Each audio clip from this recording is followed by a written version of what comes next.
What if the very thing that made everyone turn away from you was actually proof of the bravest moment of your entire life? That's exactly what happened to one woman whose face told a story nobody bothered to read until it was almost too late. Picture this. You walk into a room full of strangers who will become your brothers and sisters in arms, people you'll trust with your life, but instead of welcoming you, they stare. Not just casual glances, but those long, uncomfortable looks that make your skin crawl.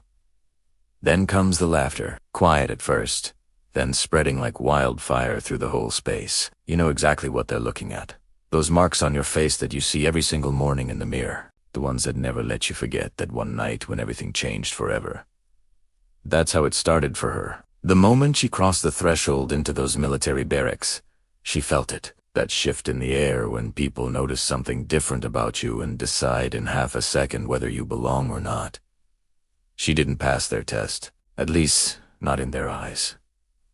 The scars running down from her cheekbone to her jaw became the only thing anyone could see.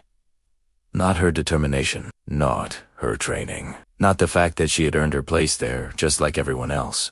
Just those marks on her skin that told a story nobody wanted to hear. The whispers began almost immediately. You know how it goes. People think they're being subtle, but when you're the subject of the conversation, you hear everything. Every cruel comment lands like a punch you can't block. She tried to make herself invisible, pressing her back against the wall, keeping her head down, avoiding eye contact. But there is nowhere to hide when you're surrounded by people who VA already decided you do you and feed in. Then one guy, the type who thinks confidence and arrogance are the same thing, decided subtle wasn't enough. He had to say it out loud. Asked if she'd gotten into a brawl with some animal and come out on the losing end. Another voice chimed in, something about her face looking like a road map of every wrong turn she'd ever taken. The room erupted in laughter. That kind of laughter that feels like it's physically pushing you down, making you smaller with every sound. She wanted to scream at them, wanted to tell them everything, but her throat closed up, and she knew if she opened her mouth, her voice would crack. Showing weakness here was like throwing blood in shark-infested waters. She'd worked too hard to get here, sacrificed too much, bled too much in ways they couldn't even imagine, so she swallowed it all down, even though each laugh felt like another scar being carved into her soul. When night finally came and the lights went out, she lay there in the darkness, staring up at nothing. But she wasn't seeing the ceiling. She was seeing flames, orange and red and angry, licking up the sides of her childhood home. She was hearing that sound again, the one that still wakes her up sometimes, her little brother's voice, high-pitched with terror, screaming for help from somewhere inside that inferno. She remembered the heat, the way it felt like the air itself was trying to kill her. The smoke so thick she couldn't see her own hands in front of her face, her lungs burning with every breath. Everyone else had made it out.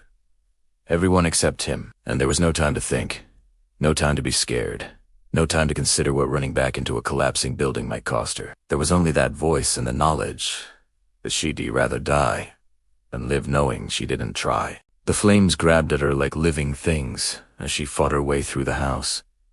Every step was agony. The fire wasn't just hot, it was alive, feeding on everything it touched, including her. But she found him, grabbed him with everything she had left, dragged him through that hell, even as the house screamed and groaned around them, threatening to bury them both. She got him out. Collapsed right there in the yard, her skin blistered and raw, but he was breathing. He was alive. That's all that mattered then. That's all that matters now. The fire took pieces of her that night. Her smooth skin, her anonymity, the luxury of walking into a room without being stared at. But it gave her something too. It proved to her what she was capable of when someone she loved needed her. The scars were the receipt for a transaction she'd make again without hesitation. Her brother got to grow up, got to have birthdays and graduations and all the moments she'd saved for him. The marks on her face were the price, and honestly, it was the bargain of a lifetime. But nobody in those barracks knew any of that. They saw damaged goods, someone who looked different and therefore must be less than, she'd whispered to herself in the dark, trying to believe her own words. Tomorrow will be better. Tomorrow, they'll see past it. Tomorrow will be different, even though deep down, she wasn't sure she believed it anymore. Training pushed her to edges she didn't know she had. Her body still carried the memory of those burns. Nerve damage made certain movements harder. Scar tissue didn't stretch the way normal skin did. While others flew through the exercises, she had to fight for every inch of progress. Her muscles screamed. Her old wounds reminded her they were still there. Sweat poured down her face, stinging the sensitive areas that never quite healed right. But she didn't stop. Couldn't stop. Because stopping meant they were right about her. Stopping meant to sacrifice meant nothing. Stopping meant her scars defined her instead of the courage that earned them. So she pushed harder, ran faster, lifted heavier. Every insult they threw at her became fuel for the fire that had never really gone out. She burned with purpose now instead of flames. The others watched, still throwing shade, still making their jokes. She heard them. Every single word. But something was shifting inside her. The pain was transforming from shame into something else. Something harder. Something unbreakable. Still, the question haunted her in quiet moments. Would anyone ever see her courage before they saw her scars? Would she always be judged by her appearance before her actions?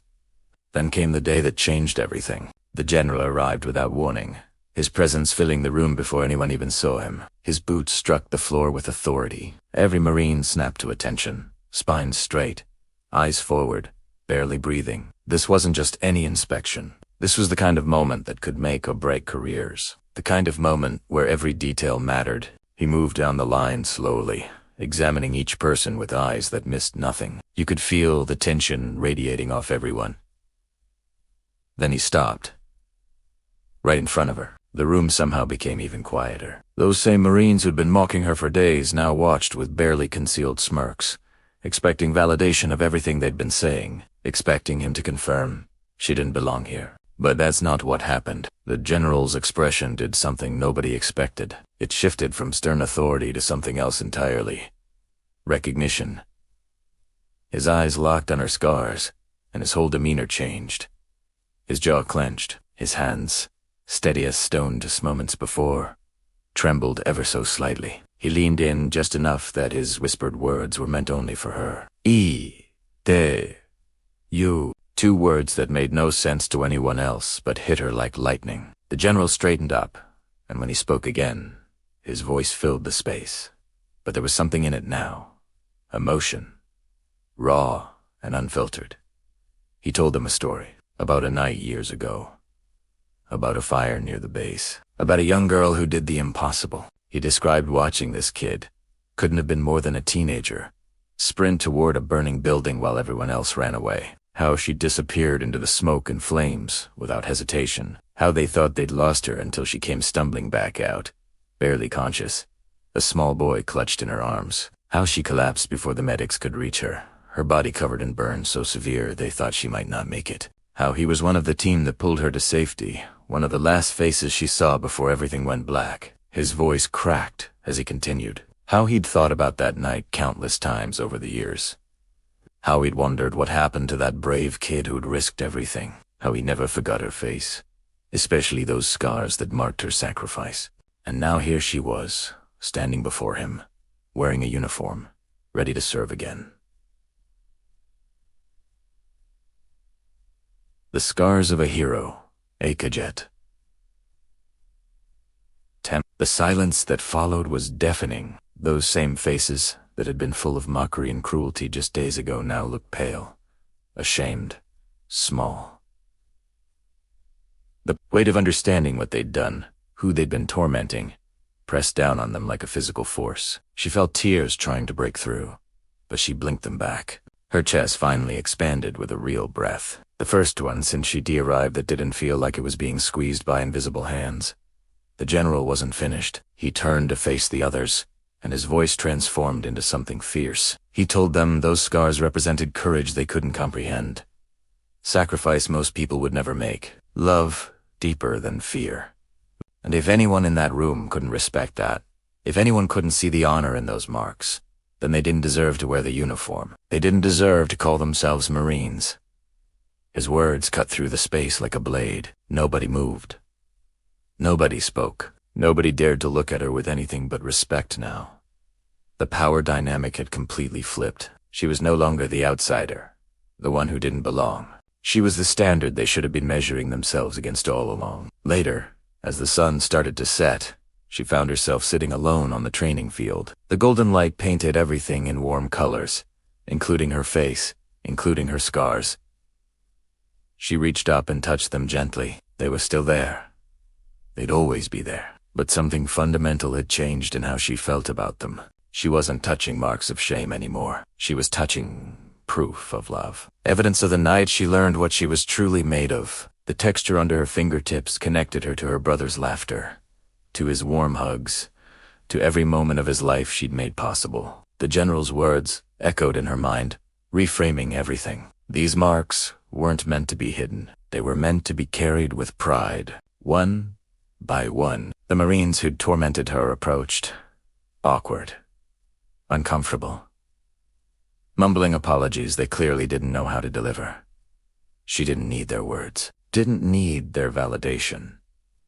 She simply nodded at each one. She'd already forgiven them in her heart because she finally understood something crucial. Their laughter had never defined her. Their acceptance wasn't what she'd been fighting for this whole time. She'd been fighting to prove something to herself, to silence the doubt that crept in during dark moments, to believe that she was more than the trauma she'd survived, to know that pain doesn't disqualify you from greatness. It can be the very thing that qualifies you for it. Their opinions were never the finish line. Her own belief in herself was, as the last rays of daylight faded and the stars began to appear, she whispered the truth she'd been waiting so long to fully embrace. These scars are my strength. They always have been. They always will be. And in that perfect moment of clarity, she realized she'd already won the most important battle. Not against the enemy outside, not against the doubters and the mockers, but against the voice inside that whispered she wasn't enough. She was enough. She'd always been enough. The scars proved it.